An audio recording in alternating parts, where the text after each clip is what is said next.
Greetings and salutations. My name is Michael Schwahn, and today we are checking out Final Fantasy VII Ever Crisis. And this is a mobile game, at least currently it is a mobile exclusive to iOS and Android that is a recreation of the anthology of Final Fantasy VII. The entire compendium that it is the story and world and universe of Final Fantasy VII. I was really excited for this when it first got announced because this is going to be the only way to experience things like Before Crisis, which originally were exclusive to Japanese flip phones in the year like 1999. I'm not joking on that. As well as some of the better ways to experience some of the other parts of the anthology like Dirge of Cerberus that are otherwise inaccessible, and will also be the only way you can play Advent Children. And I'll let them show it off some more. I was invited to the closed beta for this, and I will give some of my thoughts about that after we check out the marketing for it. So, here we go.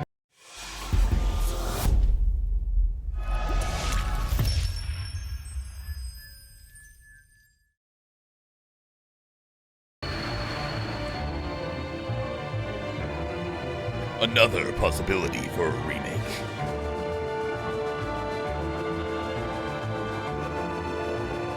Damn, is this HD my ass?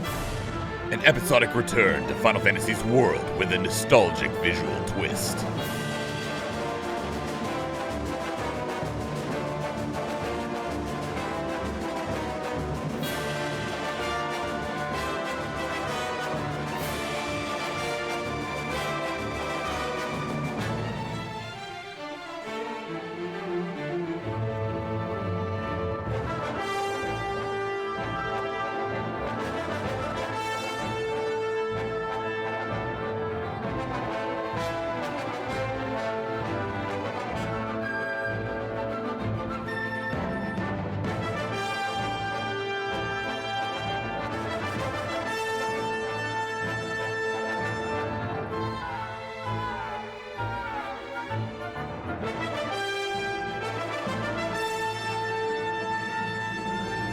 I'm okay.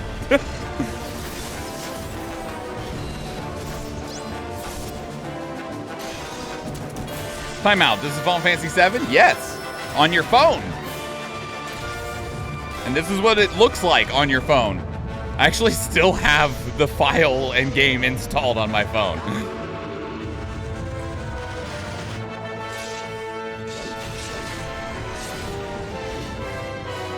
So, this screen, when they first showed this off, whenever this was shown off, I don't remember. It was at like Summer Games Fest 2022 or something like that. If you've watched my reactions, of which there are like 550 of them on this channel, because holy shit. If you've watched any of my reactions, you'll know that even when I'm excited about something, I don't normally do the YouTuber reaction thing of like, oh my god, where they like throw shit and they're like breaking their windows and shit and people screaming until their throats bleed out of excitement. I'm not that, okay? Like, I'm not that. I fully believe that some of those people are extremely fake when it comes to what their reactions are. I'm not that person. I can't be that person. I refuse to be that person. If you want to see the most genuine energy reaction that you've ever seen out of me, go find the original reaction video to Ever Crisis and the First Soldier. It was a dual reaction video. I don't know if I have ever been more excited at a video game announcement that was recorded on camera. Because, like, I lost my shit when I saw this screen. Because right before the announcement came out, like, we were talking about, like, what could we see at the announcement thing, and people were talking about, like, whatever was going to be at the time. We didn't know it was going to be called Final Fantasy VII Rebirth, right? We were like, whatever the next installment of Final Fantasy VII is, maybe some Final Fantasy 16 stuff, and I was like, man, you know what I'd really love? I want before Crisis in some form. I want to be able to experience before Crisis because that is such a important piece of the Final Fantasy VII anthology, and it's just completely inaccessible. And so when I saw this screen pop up and I saw before Crisis on the logos, I lost my fucking mind.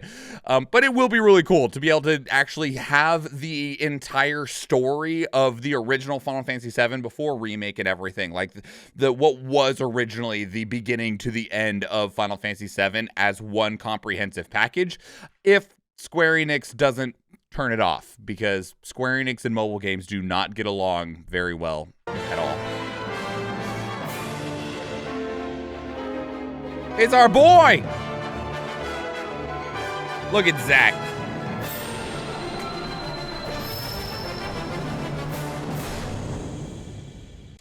It did not come out in 2022. It comes out like September 7th, 2023. It's literally a year late. It was supposed to come out in September of last year. Hopefully that means that it's going to be really, really good. I think it was during the Blackhawks first cup celebration when they just won and lifting the cup. My good friend sent me a message that Final Fantasy VII was getting a remake. And I was like, I can't handle this right now. This is too much for me. I'm going to have a stroke. Okay, so that was the initial reveal trailer. This is the 25th anniversary celebration trailer.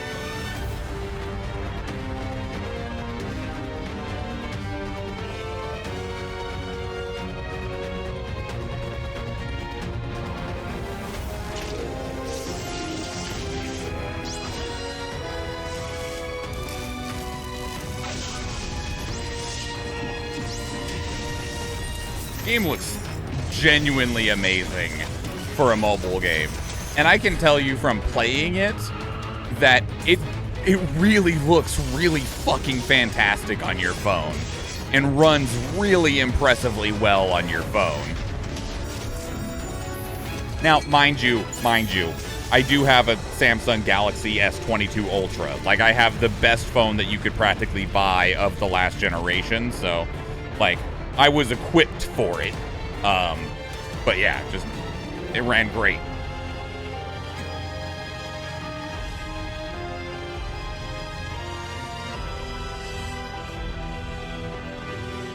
I will explain it in a little better detail after we get through some more of these trailers, NVJ.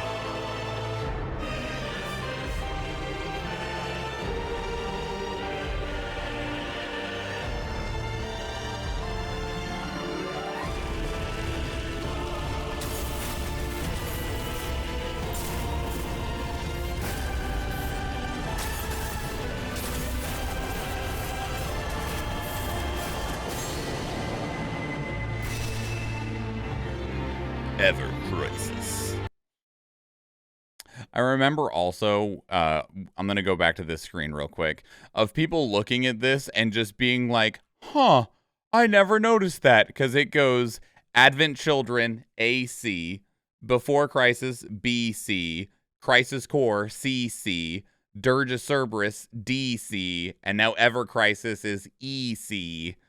So, you know, now we just need FC. Full combo! No, that's dumb. Anyway, this is the winter 2022 trailer.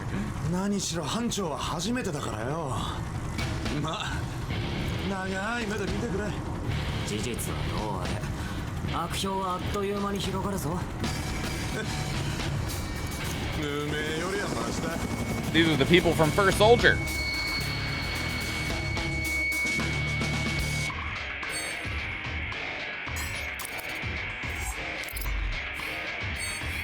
I can actually use this trailer to explain some things when we get to it later.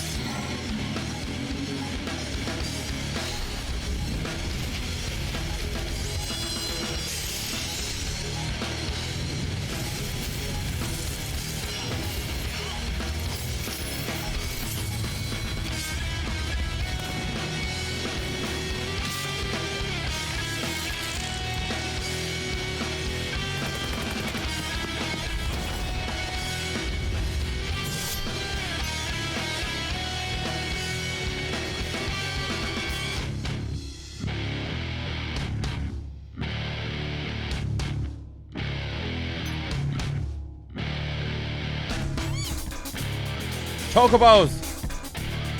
The fuck's the pink one?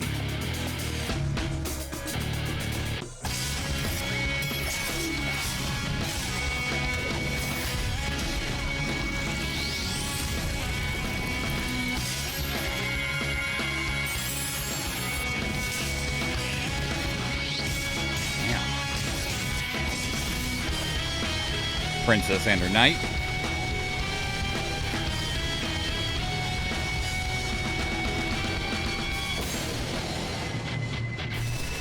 God damn, the music in these trailers is so fucking good.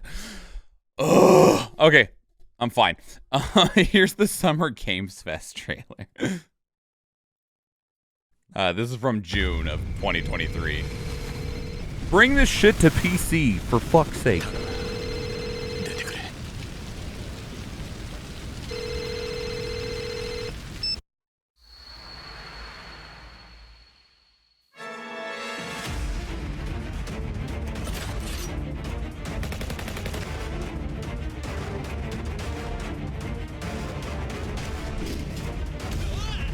Fucking behemoth.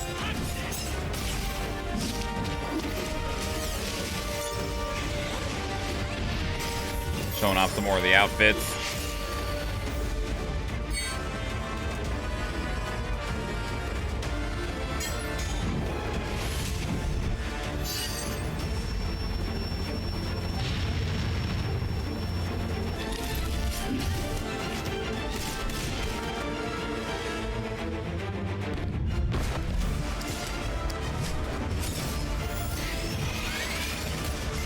Pseudo new characters.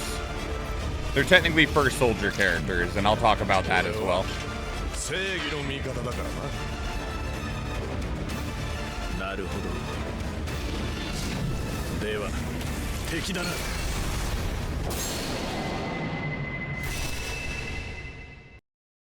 For a mobile game, the production quality of this is just like fucking huge. So this is the countdown to launch trailer. This just came out a couple of days ago. I haven't seen this one at all yet.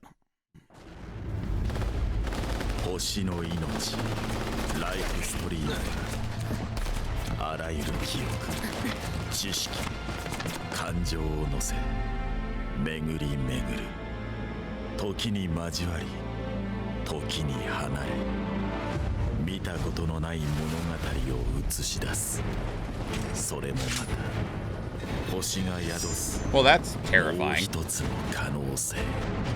Oh, shit.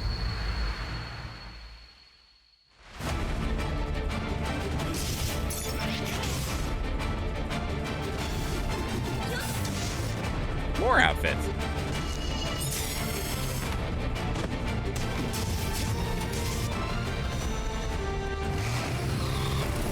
How the fuck am I supposed to play this and Honkai Star Rail? God damn it.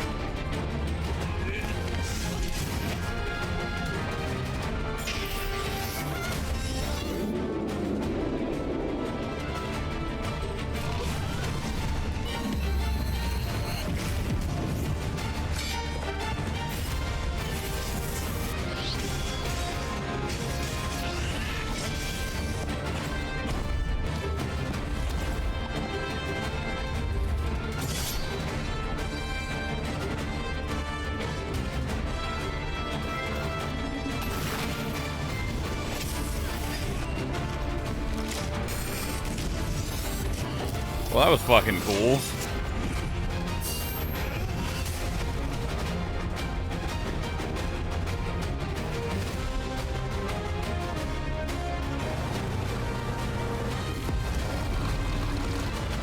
Oh. Look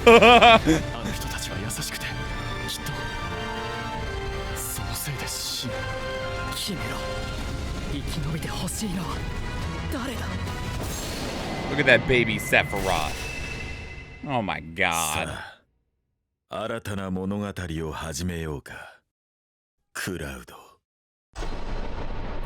Yeah, so it comes out in just a few days.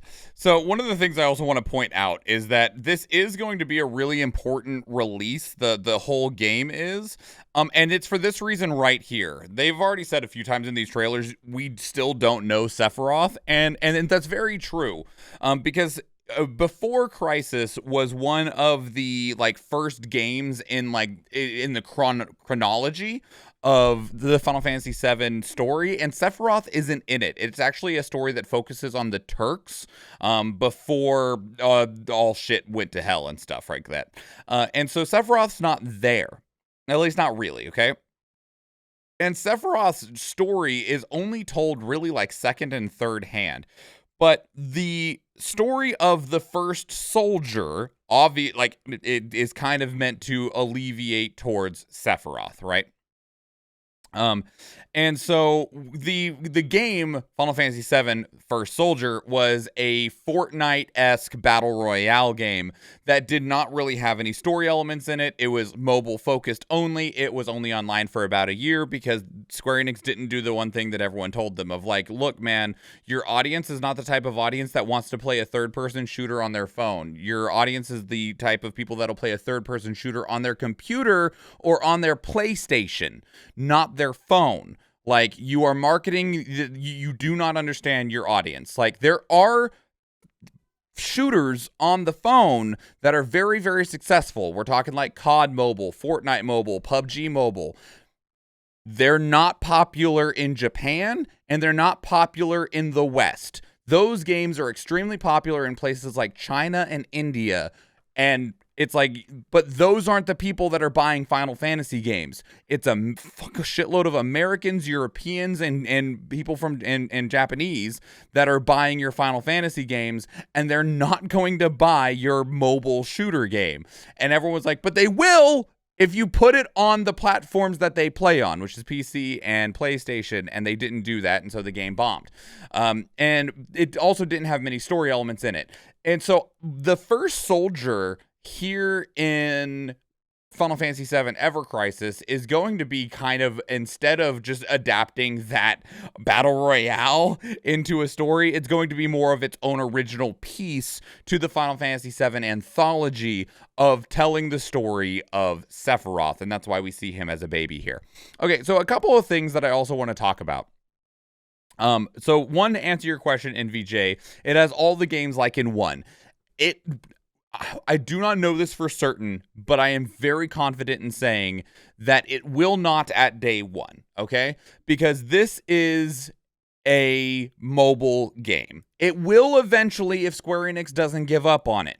But day one, it will not have all of them, but it's supposed to at one point. It's going to have the core Final Fantasy VII game, First Soldier, Advent Children, Crisis Core, Dirge of Cerberus, and I would expect them to, if the game does well enough and they keep continuing it forward, we will see the adaptation of other stuff that is in the Final Fantasy anthology put into Ever Crisis. This could be things like On the Way to a Smile. This could be things like Final Fantasy VII Remake. This could be things like, what is the name of the novel that just came out this year that's technically canon? Twin Pasts? Twin Fates? Something like that.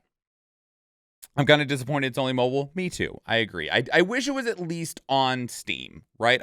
And Square Enix has a history of doing this, because like Final Fantasy Mobius, which was a Final Fantasy mobile game, was put on Steam, and it worked well, and it ran good, and it was a good way to play the game. And it's like, seriously, just please put the rest of your shit on Steam. Traces of Two Pass. Thank you so much, Athena. Yeah, and that's a novel that focuses on Aerith and Tifa. And so, like, I could see them putting that on here as well, on the idea that eventually, if it continues to do well, they will make their way through all of this content, and then if they will want to still be able to make more of it, right? And so they'll need to look towards other things, which will be things like On the Way to a Smile. There is a last order. Is that what it's called? There's a like 25-minute long animation that I think is called like Final Order or Last Order or something like that they could also put in there. They could put, like I said, the novels, or Final Fantasy VII Remake. They could keep going. There's a great chance I'd never download this Final Fantasy VII stuff. It's only on my phone. I understand. I bought a PlayStation 4 only to play Final Fantasy VII Remake. I bought it to play Final Fantasy 15 first, but it was also because of Final Fantasy VII Remake. My PlayStation is a Square Enix box, so I completely understand entirely. My PlayStation 5 was bought to play Forspoken and Final Fantasy 16 and Final Fantasy 7 Rebirth. Like, totally get it. Now, I will talk here about my experience when it comes to the closed beta. Now, obviously, it was a closed beta, so the actual experience at launch could be extremely different.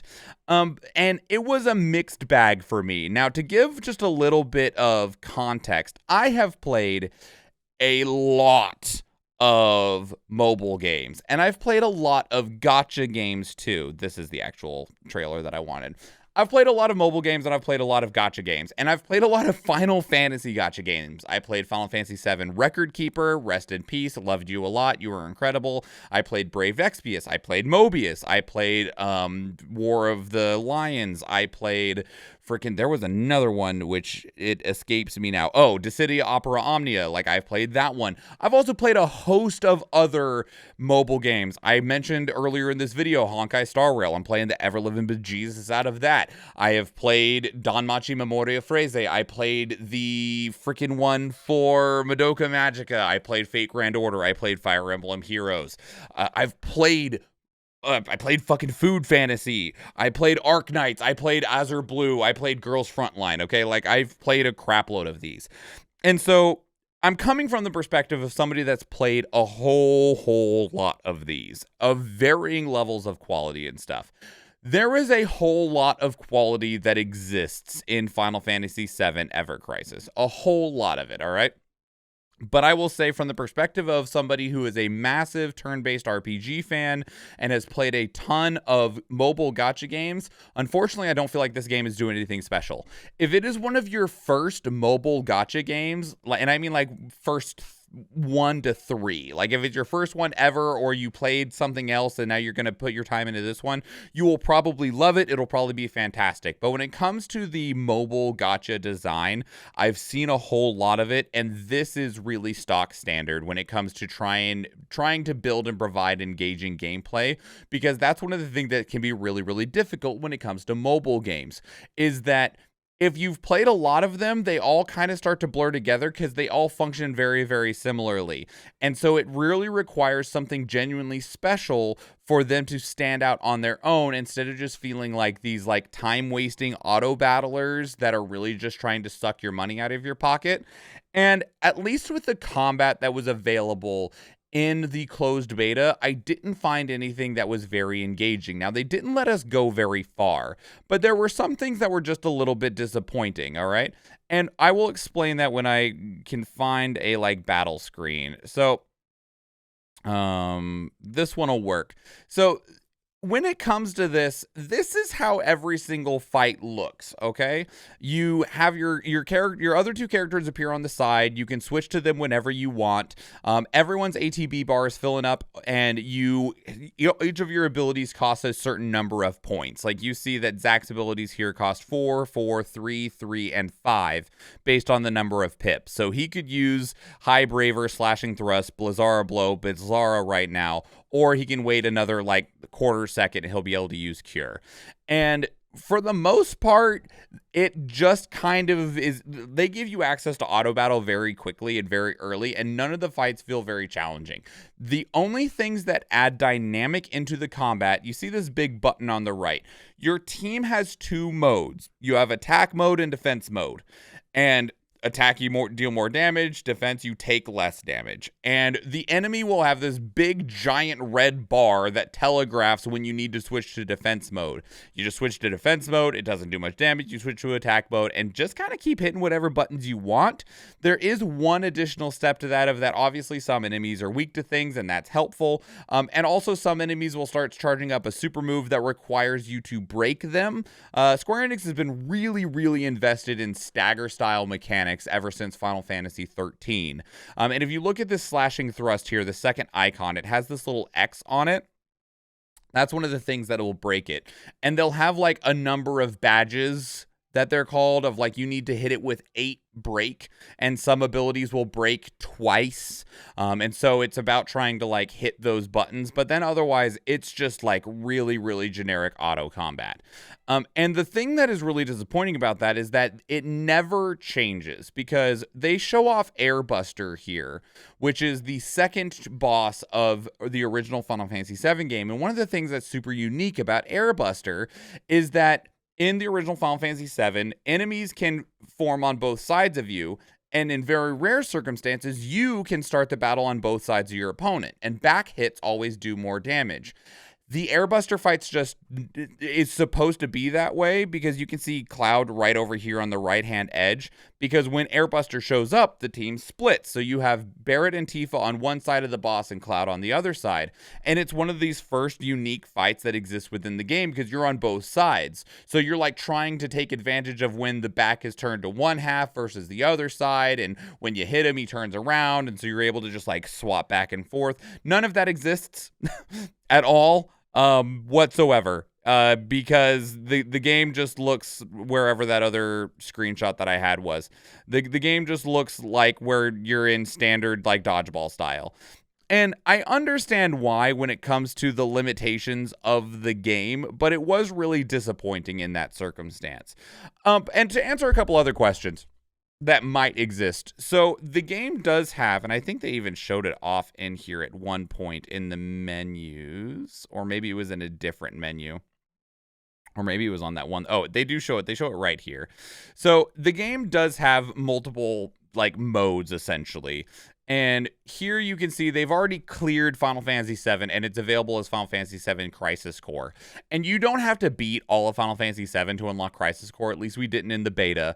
And I imagine that at a certain point, you could unlock First Soldier, and then that was all that was available in the beta. But so we didn't see any of Dirge Cerberus or Ever Crisis or Advent Children. Before Crisis. And when you get in here, let's see if it shows it on the mission that they select. Okay, it didn't really show it. They didn't show the options. There are 2 ways to play the missions. There is story mode and arcade mode. And story mode restricts you to the characters that existed at that point in the story of like, so like when you're fighting Airbuster for the story mode fight, you have to use Cloud, Barret, and Tifa. But after you've beaten it, you unlock the arcade mode for it, which allows you to like grind extra resources and stuff. And that will give you access so you can use anyone you want. So you can like, I think we even saw in one of these trailers, we see like Red 13. I think it was in this one. Red 13 was fighting against Reno in the church, which obviously you just don't know him yet by that point in time. And the way that you're able to like have that happen and exist within the circumstances of the, yeah, it's right here. The way that you're able to have that happen and exist within the circumstances of the game is that they're doing an arcade playthrough right now. So this is against Reno in the church, and there's Barret, Tifa, and Red 13 fighting against him because he's higher level. This is a higher difficulty arcade mode for it. But the game is definitely very focused on trying to take your money. The story is there. It's presented very well. It's not a full retelling because of the way that these chapters are presented. You will miss parts of the game compared to if you played through the original games because they just don't have everything presented within these individual chapters here. I would say the main pillars of the story are definitely presented, but there is definitely some stuff that is skipped and lost, and I'm sure some like hardcore purists of the game will be really dissatisfied with that. But I think for people that just really want a way to experience the story of Final Fantasy VII as a whole, and especially when it comes to the entire anthology that's just not available otherwise, it's going to be a really, really good way to experience it. But just be aware that it is a mobile game. It is a gacha game. It's going to ask you for a lot of time to grind the resources to make your party stronger because you got to grind up whetstones or orichalcum or whatever it's called to be able to feed it into your weapon so you can take the Buster Sword from level 10 to level 20 so it'll increase its stats so so you can do higher level missions. And then, of course, they're going to try and take your money. Now, I will tell you, though, that the way they want to take your money is the way that most mobile games want to take your money, is through a gacha system, a loot box, a gambling system. But it's not for characters the way that you would see in something like Honkai Star Rail / Genshin Impact, or some of the other games I mentioned, like Girls Frontline, Azur Lane, or Arknights and stuff like that, where you're rolling for characters. Instead, you're rolling for weapons. So you're always given the characters at a certain point as you're playing through. So you don't have to worry about, like, I don't want to play this game and not be able to get Tifa. That sucks. I love Tifa. You will get Tifa, 100% guaranteed. But if you want Tifa's weapons, then they're wanting you to roll those dice and pay the money over for them. And they're pretty aggressive about it. And same goes for, like, the cool outfits that we saw. So, like, we saw in, I think it was this one, we see Aerith in, like, this really beautiful princess dress, right? This is not from any of the games. Aerith has never looked like this. Aerith has never worn a white dress with, like, this freaking veil material shoulder pad with blue flowers. This is never an outfit that she has ever been in. And same goes for Zack being, like, her attendant knight or whatever you want to call this. Never an official outfit. But they want you to spend a whole lot of money to get said outfits. And given the history that I know of mobile games and Square Enix mobile games, when I say a whole lot of money, I mean, like, unless you're lucky, you're spending $300, okay? They ain't playing the Square Enix tax. No fucking kidding. Like, because the way in the closed beta, now we couldn't spend money in the closed beta, and they gave us a shitload of the paid currency as we played through it. You had to do, unless you were lucky, 10 draws, so 10 full pulls of 10 or 100 polls in order to unlock the outfit that was available in the closed beta. And on average, a 10 draw in a mobile gacha game clocks in somewhere around $26. Like, you can make it a little bit less if you buy large amounts of the paid currency at one time, or it can be a little bit more if you buy it in smaller chunks. You are always able to unlock the paid currency through very, very, very slowly through grinding, but they want your money and they want it bad. It looks like a really high quality game, but so is Honkai Star Rail, and boy, God, Honkai Star Rail's made so much money. Like, they reported something like $1 billion in their first 3 months of being online because gambling. And also just be aware of that. If you have any self-awareness at all, be aware of who you are as a person, because these mobile games, these gacha games that have these really loot-based systems in them that they just want you to roll and pull for the chance at that special MacGuffin that you want. Some people fall into that trap really, really hard, and they just spend thousands of dollars that they cannot afford to spend on these games because they are extremely predatory. They prey on gambling addictions, and people fall prey to them all the time.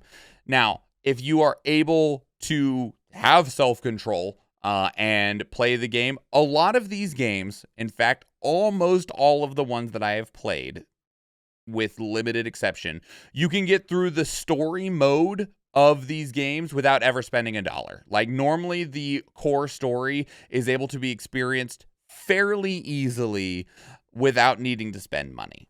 And I would expect the same for this. It was largely the same for the other Square Enix mobile games, and I would expect the same to be true here as well.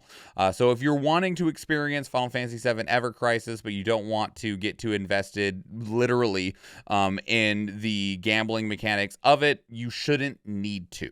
But anyway, that's Final Fantasy VII Ever Crisis. It looks pretty good. It plays like a pretty generic gacha game. That's not necessarily a bad thing. It's just only bad if you've played too many of these. And it looks great, and I'm really excited to actually have this, and I'll be really excited when it's complete. And Square Enix, for the love of God, please, please, please, please, if you're ever going to, like, take this off of like the Play Store, release it on Steam or something that it can exist as its own independent thing. You guys did that with Chocobo GP to where you removed all of the gambling gotcha shit from it and just released it as its own standalone product on the Switch for $60. Please, for the love of everything, when you decide that this game is no longer worth maintaining because people aren't gambling enough on it, please do the exact same thing with Final Fantasy Ever Crisis. This should never be lost to the annals of dead servers. Okay. Anyway, that's Final Fantasy VII Ever Crisis. If you have any questions about the closed beta, I had so much more I could touch on, but this video is already getting too long as it is. Let me know down in the comments below. I will very, very happily answer any question that you might have. We didn't have to sign any type of NDA or anything like that. So I can answer freely, but obviously I will again state the caveat that things have almost absolutely changed from the beta to the release, but I can answer your questions as best as possible. Let me know what your thoughts are about Final Fantasy VII Ever Crisis, about its mobile exclusivity, about the gambling gotcha mechanics, about the quality of the game. Let me know. Let me know your thoughts. If you want to keep up the conversation elsewhere, I'm all over social media: Twitter, X, Threads, Blue Sky, Instagram. Pick your poison. I'm there. And let's chat, much like we have been doing with chat, because this video is recorded live on stream, and I would love to see you there. If you enjoyed this video, please leave it a like. If you want to catch future videos, please subscribe to the channel. If you go watch one of the other videos on the channel, or if I see you in the live stream, thank you and enjoy.